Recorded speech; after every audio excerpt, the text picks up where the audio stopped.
అమాయకమైన గిరిజన రైతుల్ని ఓ ఘనుడు నిండా ముంచాడు. సొసైటీ ద్వారా తీసుకున్న రుణాలు వసూలు చేసిన సొసైటీ కార్యదర్శి తన జేబులో వేసుకుని పరారయ్యాడు. దీంతో తిరిగి రుణం చెల్లించాలంటూ సొసైటీ అధికారులు గిరిజన రైతులకు నోటీసులు ఇవ్వడంతో వారంతా లభోదిబోమంటున్నారు.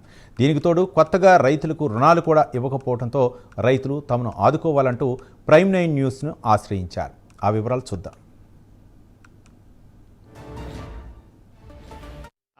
కోఆపరేటివ్ బ్యాంక్లో ఒక విషయం జరుగుతుంది.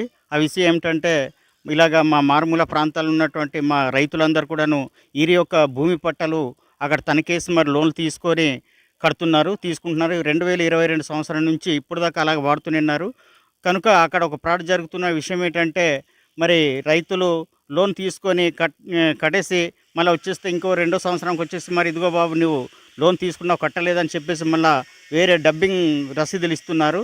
మరి ఇలాగని చేసినట్టయితే మరి రైతులు ఏ విధంగా నష్టపోతారో అది మరి ప్రభుత్వం అర్థం చేసుకోవాలి. అలాగే అధికారులు కూడా కొద్దిగా దీన్ని ఆలోచన చేసి మరి ఇటువంటి ఫ్రాడ్ పనులు చేసినట్టయితే రైతులు మరి ఏ తీరుగా డెవలప్ అవుతారు. దీనికి తక్షణమే మరి కఠినమైన సర్యలు ఎంక్వైరీ చేసి మరి ఆ ఫ్రాడ్ని కొద్దిగా సరిచేసి తప్పకుండా లోన్లు మళ్ళీ యథావిధిగా కొనసాగించాలి.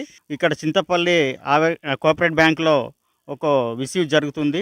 ఆ విషయం ఏమిటంటే ఇలాగ మా మారుమూల ప్రాంతాల్లో ఉన్నటువంటి మా రైతులందరూ కూడాను వీరి యొక్క భూమి పట్టాలు అక్కడ తనకేసి మరి లోన్లు తీసుకొని తీసుకుంటున్నారు. 2022 సంవత్సరం నుంచి ఇప్పుడు దాకా అలాగ అల్లూరు జిల్లా చింతపల్లి మండల కేంద్రంలో ఉన్న ప్రాథమిక వ్యవసాయ కోఆపరేటివ్ సొసైటీని స్థాపించి 30 సంవత్సరాల పైగా అయింది.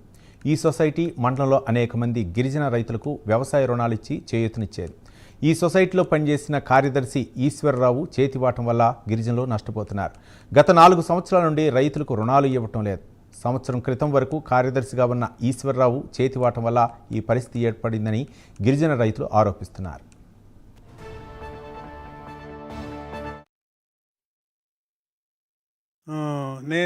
నా పేరు సెగ్గే కొండలరావు.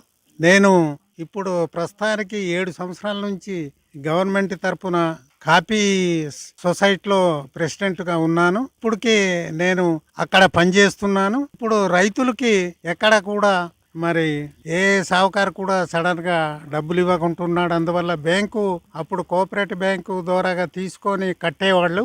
మరి ఇప్పుడు అది కూడా అక్కడికి వెళ్ళిన తర్వాత రైతులు ఈ తీసుకున్న డబ్బులు రసీదులు దొంగ నోట్లు ఇవి కరెక్ట్ అయిన రసీదులు కావని అంటున్నారట. అందువల్ల ప్రభుత్వం వారు ఆ సెక్రటరీని సరైన చర్యలు తీసుకొని రైతులకి డబ్బులు వచ్చేలాగా డబ్బులు ఇచ్చేలాగా చేయవలసిందిగా కోరుతున్నాం. ఎందువల్ల అయితే ఇప్పుడు కాఫీ తోటలు మిరియాల తోటలు అలాగే వ్యవసాయం పనులు ఇవన్నీ చేసుకోవడానికి డబ్బులు కావాలి, పెట్టుబడి కావాలి, దాన్ని చేసుకోవడానికి డబ్బులు కావాలి. కాబట్టి ఇప్పుడు రైతుకు డబ్బులు ఇవ్వకపోతే రైతు చాలా ఇబ్బంది పడతాడు. కాబట్టి ప్రభుత్వం దీని మీద సరైన చర్యలు తీసుకొని రైతులకి డబ్బులు ఇప్పించవలసిందిగా కోరుతున్నాం. నా పేరు సెగ్గే కొండల.